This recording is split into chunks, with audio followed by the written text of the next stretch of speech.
शेतकरी 2-2, 3-3 औषधीचं कॉम्बिनेशन वापरत आहे. हा चुरडा मुरडा म्हणजे कोकडा गेला पाहिजे, रस शोषक किडीचा प्रादुर्भाव कमी झाला पाहिजे.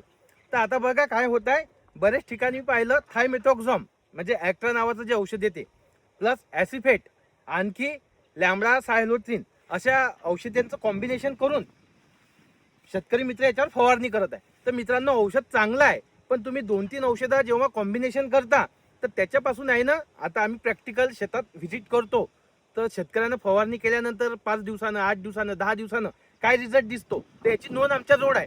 तर मी माझा वैयक्तिक अनुभव सांगतो. बऱ्याच ठिकाणी तुम्ही लॅम्बडा यूज केलं मित्रांनो की पांढऱ्या माशीचा प्रादुर्भाव जास्त वाढतो. मग आता तुम्ही म्हणता सर लॅम्बडा यूज नाही करायचं असते मित्रांनो, पण या स्टेजमध्ये नाहीये.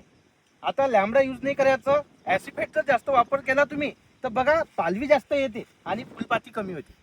तर ॲसिफेटचा वापर बी या पोझिशनमध्ये टाळायचा. आता मोनोक्रोटोफॉस तर बंदच झालं. तर ही अशी कंडिशन आहे. आता मग तुम्ही म्हणसाल की बा याच्यासाठी आपल्याला काय यूज करायचं की कोकडा गेला पाहिजे, तर फिप्रोनिल फार बेस्ट आहे थ्रिप्ससाठी आणि तुडतुड्यासाठी जे फ्लोनिका मीठ म्हणतो आपण ते. तर असं कॉम्बिनेशन जर यूज केलं तर शान बनते.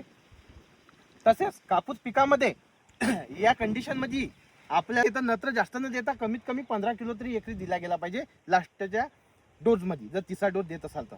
आता इथं कपाशीला माल बनत आहे, थोडीशी पालवी जास्त आहे, तर आता आपण याच्यात फवारणी करू मित्रांनो.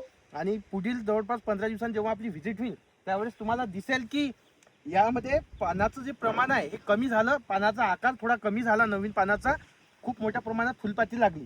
तर असं नियोजन करायचं आपल्याला, त्यावेळेस उत्पादन चांगलं होते. तर आता सध्या माझ्या नियोजनानुसार ही पराठी थोडी अकडली, कोकडा आला तर आपण फ्रेश करू, आपलं कामच ते आहे.